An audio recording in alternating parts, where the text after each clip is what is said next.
Chers étudiants en BIS, bonjour. Quelques remarques sur l'examen que vous avez pu subir en fin d'année. Merci pour vos bonjour, bonjour et au revoir. Et pour vos... La première remarque que je pourrais faire sur les fichiers que vous m'avez transmis, c'est qu'ils s'ouvrent un petit peu n'importe où. Notez bien que lorsque vous enregistrez votre fichier Excel, il s'ouvrira pour l'utilisateur sur la même page.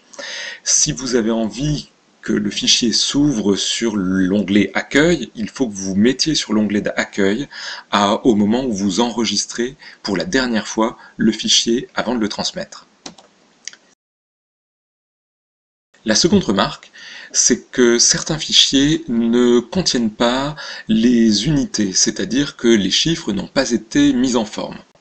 Cela vaut pour les tableaux de chiffres, mais également pour les graphiques, où ici on pourrait avoir quelques données supplémentaires. Ici également, idem, ici également. Pensez aussi à la manière dont s'imprimeront vos tableaux de chiffres. Ici, on voit que l'organisation va être peut-être un petit peu délicate à imprimer. Bien sûr, on pourra s'arranger en demandant à Excel de tout mettre sur une seule page. Il y a d'autres possibilités, c'est d'anticiper vous-même cette démarche. Ici, par exemple, l'étudiant a essayé de rassembler la plupart des données et d'en faire une présentation homogène. De même, ici, il me semble, on a quelque chose d'un petit peu plus organisé.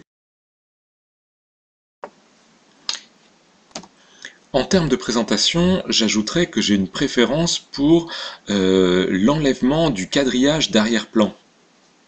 Il me semble que cela nuit un petit peu à la lisibilité. Vous pouvez donc l'enlever et avoir l'impression d'une page blanche derrière vos graphiques. Passons maintenant à la question des segments. L'utilisation d'un segment sur des données qui n'ont pas été regroupées rend les choses plutôt illisibles. Regardez par exemple ici, si je travaille avec des données quasiment à la journée.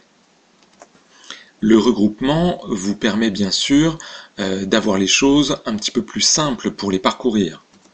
Ici par exemple avec un regroupement en années. Ou vous pouviez utiliser la technique de la chronologie, qui est un petit peu plus compliquée en termes de manipulation, mais qui vous permet d'avoir les données simplement accessibles avec des regroupements en mois, en années, en trimestres ou en jours. Cela ne suffit pas. Il va falloir qu'on travaille un petit peu à la gestion des données. Vous voyez bien que ce graphique est en effet beaucoup trop fourni. Il faut rassembler les choses, les regrouper pour ne pas avoir cette succession de données et ce graphique qui malheureusement, comme l'étudiant l'avait signalé, est totalement illisible. Il me semble que la solution, c'est d'avoir juste une ou deux données par graphique et les relier à différents segments. Ici par exemple, il était possible d'avoir uniquement peut-être les régions et le nombre de commandes ou de déstockage par année, et à la place d'avoir tous les fournisseurs pour toutes les régions, pour toutes les années, etc. Autrement dit, ici le tableau croisé dynamique essaye de croiser beaucoup trop de dimensions de données. Une autre solution est d'utiliser ce type de graphique en camembert qui va mettre sur une deuxième dimension toutes les données qui ne rentrent pas dans le graphique, c'est-à-dire les petites quantités.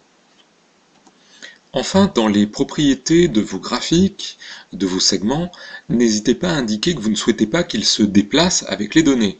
Sinon, vous avez quelque chose comme ceci, où à chaque clic, tous les éléments se déplacent un petit peu à droite, un petit peu à gauche, en fonction des données affichées dans vos tableaux. Enfin, je voudrais vous rappeler que le segment, dans la mesure du possible, on essaye de l'ajouter à un graphique, mais sur une dimension différente de celles qui sont déjà présentes. Prenez par exemple ici. Si je sélectionne 2015, qu'est-ce que je vais avoir dans mon graphique? Je ne vais avoir que 2015. Alors honnêtement, ici, le segment ne sert qu'à faire un zoom sur la valeur, mais ne la change pas, ne la fait pas varier. Si je prends 2014, je devrais avoir quelque chose qui va être aux alentours de 800, mais c'est exactement ce que j'avais sur la version précédente. Donc on va essayer de mettre des filtres, des segments, mais sur quelque chose qui n'est pas représenté. Ça pourrait être par exemple ici les régions, de manière à ce que lorsque je choisis une région, j'ai l'évolution pour cette région des déstockages année par année. Donc toujours avoir un segment sur une des données qui n'est pas dans votre graphique. Voilà, j'espère que vous avez apprécié ce petit retour sur votre examen. Je vous souhaite une très bonne continuation et surtout, n'hésitez pas à vous abonner à mon Facebook en parlant de bureautique.